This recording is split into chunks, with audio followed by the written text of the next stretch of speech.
রবিবার সন্ধ্যা পর্যন্ত এনসিপিআই নামে কোনো দল আছে তা কেউ জানতই না। কিন্তু তৃণমূলের বিদ্রোহী সাংসদদের প্রায় অস্তিত্বহীন একটি দলে যোগদানের পর থেকেই ন্যাশনালিস্ট সিটিজেন্স পার্টি অফ ইন্ডিয়ার নাম এখন আলোচনার কেন্দ্রবিন্দুতে। মাত্র 4 বছর আগে আত্মপ্রকাশ করা এই এনসিপিআই এখন ফেসবুক পেজে নিজেদের বাংলার সবচেয়ে বড় সংসদীয় দল বলে দাবি করছে।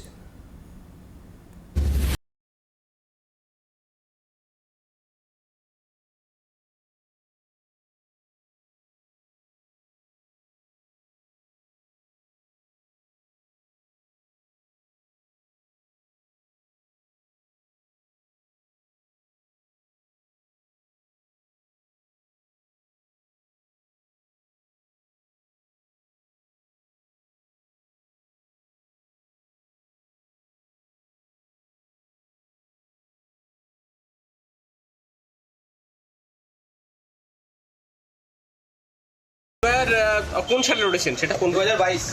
আচ্ছা, কোন পঞ্চায়েত থেকে? দুইলা 51 নম্বর বুথ থেকে। আচ্ছা, কোন পজিশনে আছো? কোন ইয়েতে? গ্রাম পঞ্চায়েত? গ্রাম পঞ্চায়েত। প্রতিবেশী রাজ্য ত্রিপুরার ভোট ময়দানেও দেখা গিয়েছিল এনসিপিআইকে। 2023 সালে ত্রিপুরায় বিধানসভা ভোটে 2টি আসনে প্রতিদ্বন্দ্বিতা করে। কৈলাসহর এবং চাউমানু আসনে প্রার্থী দিয়েছিল এনসিপিআই।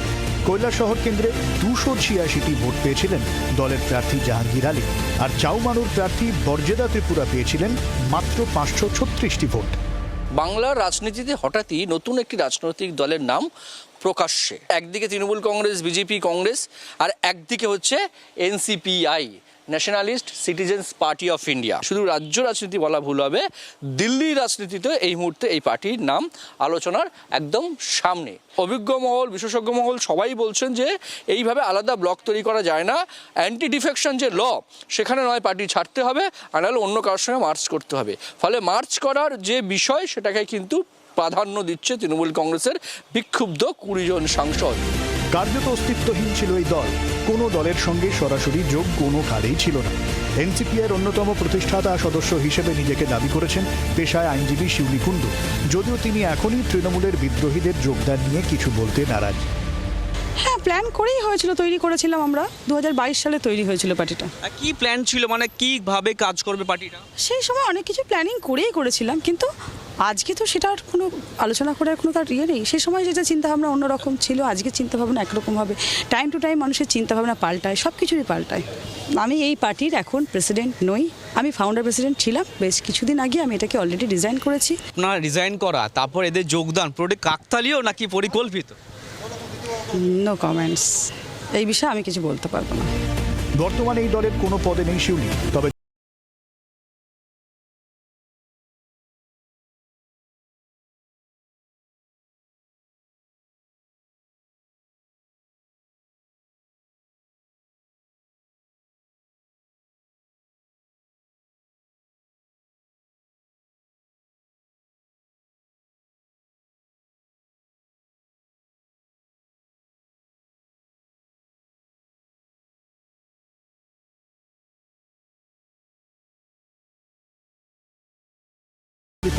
জি24 ঘন্টা।